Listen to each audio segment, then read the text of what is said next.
What if I told you that stupidity isn't simply the absence of intelligence, but a far more insidious force, one capable of turning even the most brilliant minds into unwitting engines of destruction? Imagine the unimaginable. A Nobel-level scientist armed with decades of rigorous training and a buffet of accolades suddenly morphs into a purveyor of dangerous lies, spreading them with the same zeal that once propelled her landmark discoveries. Picture a beloved teacher, once celebrated for nurturing curious young minds, now standing at a podium, advocating for ideas that erode the very foundation of empathy and reason. Envision a devoted parent whose love for their children is unquestioned, making choices so fraught with peril that they threaten their own family's safety.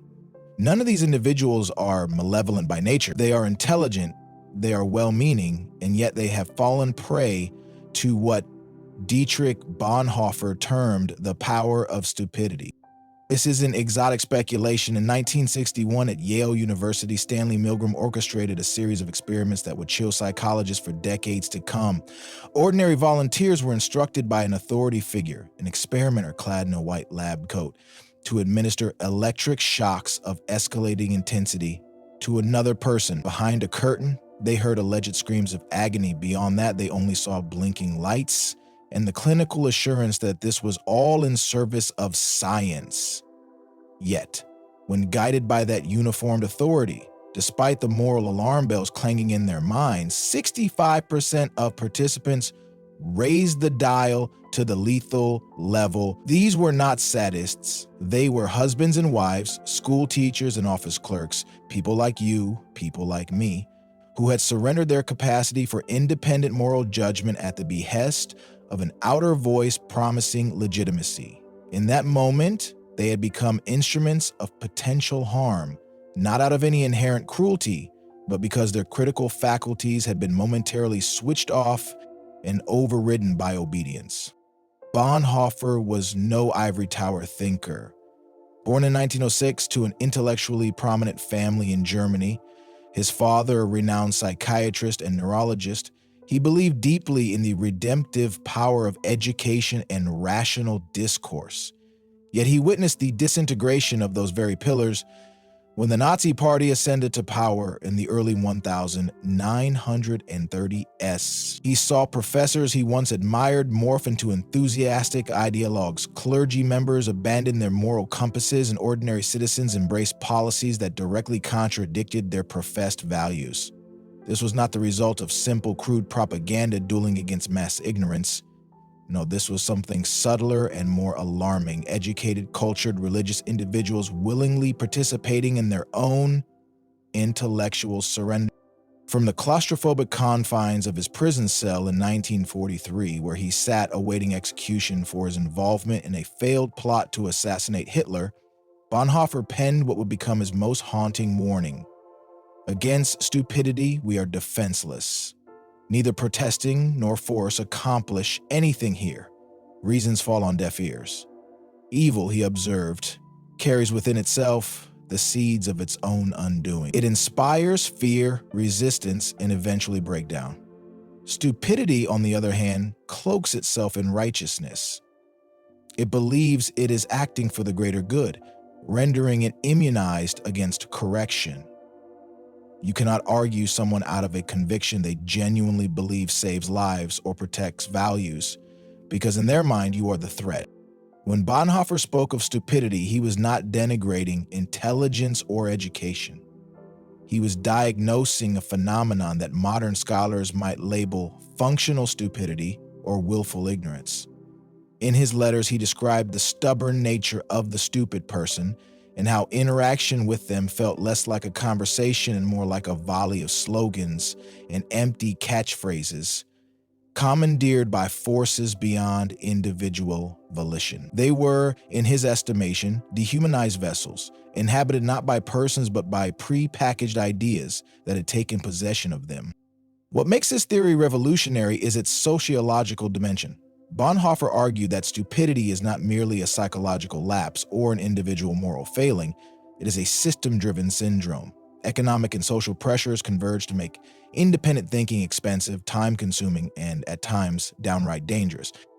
Consider the modern information ecosystem. Social media platforms rake in billions by rewarding emotional reactivity over thoughtful analysis. News outlets chase clickbait and outrage because it sells better than nuance. Politicians capture votes with catchy slogans rather than substantive policy proposals. When individuals juggle multiple jobs, struggle under tuition debt, and wade through an endless deluge of information, surrendering to intellectual shortcuts becomes a rational survival strategy. Economists call this rational ignorance, when the personal cost of educating oneself about a complex issue outweighs the perceived benefit of being well informed. It makes sense at the individual level, yet cumulatively it begets collective irrationality. This was precisely the dynamic Bonhoeffer observed as the Nazis tightened their grip on Germany. What a once vibrant society of critical thinkers gave way to a monolithic chorus of assent. Psychological research confirms the vulnerability of our cognition under these conditions. Leon Festinger's groundbreaking work on cognitive dissonance in the 1950s revealed how minds strain to reject any information that threatens pre-existing beliefs. When people are stressed, overburdened, or insecure, exactly the state induced by economic and social strain, this rejection becomes more pronounced, more visceral. Bonhoeffer intuited this decades before Festinger's formal experiments. Solomon Asch's conformity studies, conducted in the same decade, further underscored Bonhoeffer's observations. In an orchestrated group setting, participants conformed to an obviously incorrect majority answer at least once in 75% of trials, even when they privately knew the right choice. Again, intelligent individuals confronted by a unanimous but wrong group consensus prioritize social harmony or fear of isolation over truth.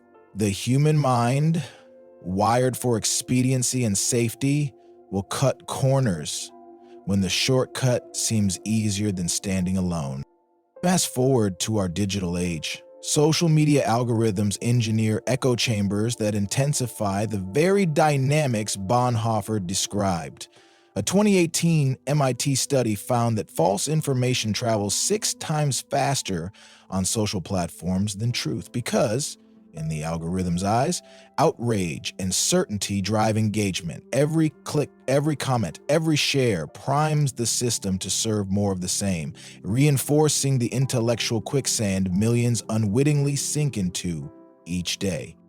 Have you ever marveled at how your feed seems tailor-made to affirm your existing views, drowning out discordant voices with uncanny precision? That is no accident. It is the architecture of chosen ignorance, designed to make dissenting information nearly invisible and thus nearly irrelevant. When Bonhoeffer talked about slogans and catchphrases possessing a person, he might as well have been describing retweets and viral memes. History offers stark precedents. The Salem witch trials were not ignited by monsters, but by pious townspeople convinced they were safeguarding their community. The McCarthy-era Red Scare wasn't whipped up by evildoers alone, but by ordinary patriots who saw an existential threat to democracy in every alleged communist. In each case, intelligent, educated individuals chose emotional certainty and group solidarity over critical scrutiny, and in doing so, unleashed calamities that hindsight reveals as baseless hysteria. Bonhoeffer's answer to this scourge was what he called costly grace. The willingness to stand fast, to think independently, even when doing so invited scorn, alienation, or worse. Yet, as we now know, this individual courage collides with deep evolutionary and structural forces.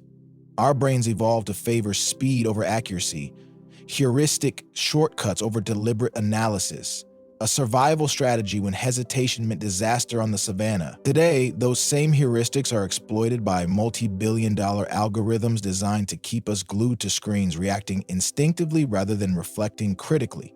Throughout this first part, I've asked you to imagine people like you and me, scientists, teachers, parents, surrendering their judgment. Reflect on this. Have you ever embraced a widely held belief simply because it felt emotionally safe, even while your mind whispered doubts? Have you ever scrolled past a headline without pausing to verify its source? swept along by the current of collective reaction? Keep those questions in mind and hold them close, for they are the fault lines across which the theory of functional stupidity fractures our modern world. Now that we understand the anatomy of functional stupidity, how it arises from systemic pressures, cognitive shortcuts, and social conformity, we must ask, how can we resist? How can individuals cultivate the resilience Bonhoeffer championed, and how can societies erect structures to bolster this intellectual resistance? The answer lies in two intertwined domains: personal practice and collective reform.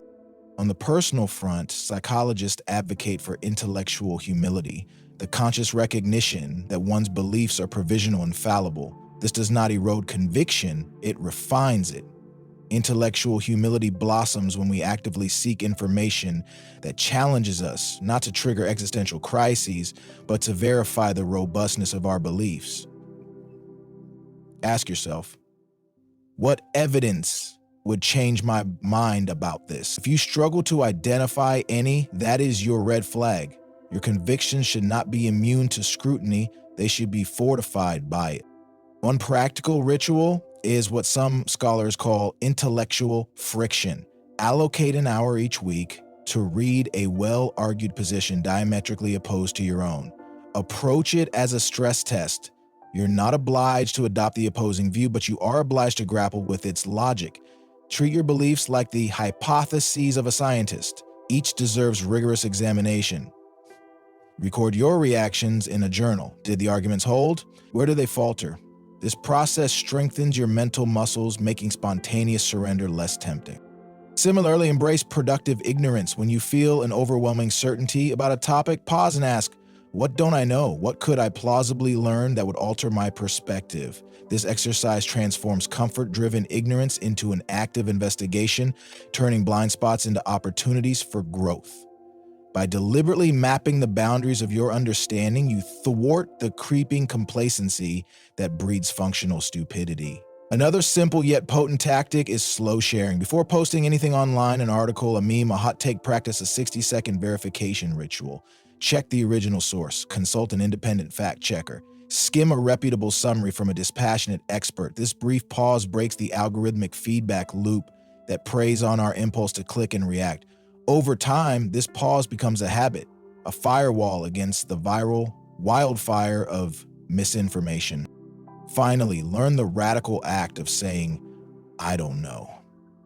In a culture that valorizes certainty, admitting uncertainty feels like weakness. Yet genuine admissions of ignorance open the doorway to real dialogue and genuine insight.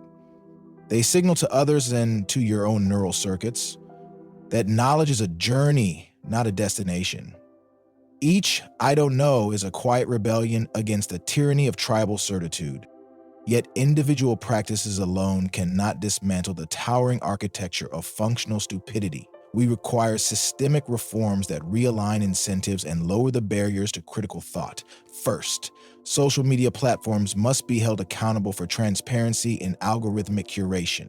Users have the right to know why their feeds prioritize certain content and to choose alternative settings that favor chronological or diversity-driven presentation. When algorithms are laid bare, they lose some of their power to manipulate unconscious biases. Public investment in media literacy is non-negotiable. Educational curricula should teach not only how to discern credible sources, but also the anatomy of persuasive misinformation, emotional triggers, logical fallacies, and rhetorical manipulation. Just as we teach financial literacy to manage personal budgets, we must teach informational literacy to manage our mental budgets. When citizens can spot propagandic techniques and demand better evidence, the market for clickbait shrinks. Policymakers must consider incentives for platforms that reward genuine deliberation over outrage. Imagine features that promote lengthy, thoughtful responses by awarding them higher visibility, or that introduce built-in reflection timers before sharing sensitive content. Pilot programs could measure whether these tweaks reduce viral misinformation without crushing user engagement, because a healthy democracy values truth more than eyeballs. Economic policies that reduce chronic stress, universal health care, affordable housing, student debt relief could have profound downstream effects on our collective capacity for critical thought. When people aren't grinding through two jobs to pay rent, they have the bandwidth to question, to analyze, and to engage meaningfully with complex issues. Mental bandwidth is a finite resource. By safeguarding basic needs, we replenish the reservoir from which critical thinking flows. Underpinning all these initiatives is the recognition that functional stupidity is not a marginal phenomenon. It is woven into the fabric of modern life. Our attention is under siege from all sides. Advertising, entertainment, politics, and yes, even education sometimes rewards rote memorization over creative, analytical inquiry. We must therefore cultivate what Bonhoeffer implied was our last line of defense: costly grace. Costly grace is the deliberate choice to think independently, even when it brings discomfort, isolation, or challenge. It is the willingness to endure social friction for the sake of intellectual integrity. It is the quiet insistence that one will not be complicit in the degradation of one's own critical faculties. This grace is costly because it demands time, effort, and courage. It demands that we sometimes swim upstream against our own cognitive biases and societal currents. Yet there is reason for hope. If stupidity is partly chosen, it can be unchosen. If it is partly structural, structures can be re-engineered. If it is partly a product of cognitive overwhelm, we can cultivate practices and policies that mitigate that overwhelm.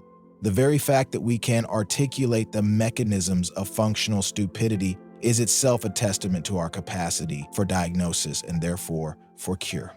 Consider Bonhoeffer's own legacy. He paid the ultimate price for his refusal to surrender his intellect and conscience. He was executed by hanging on April 9, 1945, mere weeks before Germany's unconditional surrender. His last words, as recounted by a fellow prisoner, were, "This is the end for me, the beginning of life." In that defiant moment, he embodied the principle that thinking independently is the truest form of living. So ask yourself, what belief are you willing to scrutinize this week? Which conviction will you test under the harsh light of opposing evidence? How much time will you invest in listening, really listening, to the arguments you find most unsettling? And beyond your own mind, what steps will you support to redesign our social systems so they nurture rather than stifle critical thought? The price of intellectual freedom is eternal vigilance, not against some external enemy, but against our own tendency to embrace easy answers. It is the realization that functional stupidity is not an abstract concept, but a daily reality, whispering to us that we already know enough, that complexity is too costly, that dissent is too dangerous. Yet in that very moment of temptation, we reclaim our humanity by choosing the harder road, the road of curiosity over certainty, of evidence over emotion, of careful thought over quick reaction. In an age of artificial stupidity, where algorithms and AI deepfakes lurk behind every screen, the stakes could not be higher. The machinery of misinformation is more sophisticated than any propaganda machine in history, capable of crafting messages so personalized they speak directly to our fears and desires. And yet, if we adopt Bonhoeffer's challenge, if we practice intellectual friction, if we demand transparency, if we fight for media literacy and social policies that alleviate cognitive stress, we can turn the tide. Let this be your charge for the week. Identify one firmly held belief, spend at least 30 minutes mapping out the strongest arguments against it, and then reflect. Did your belief survive the encounter? If so, hold it with renewed confidence, tempered by the knowledge that it has withstood genuine scrutiny. If not, let go of what no longer stands and embrace the lesson that knowing what you don't know is the first step toward true wisdom. The future of human dignity depends not on the brilliance of a few, but on the collective resolve of many to refuse the seduction of easy thinking. Every time you choose to question rather than accept, to doubt rather than assume, to engage rather than react, you make the world a slightly safer place for reason and humanity.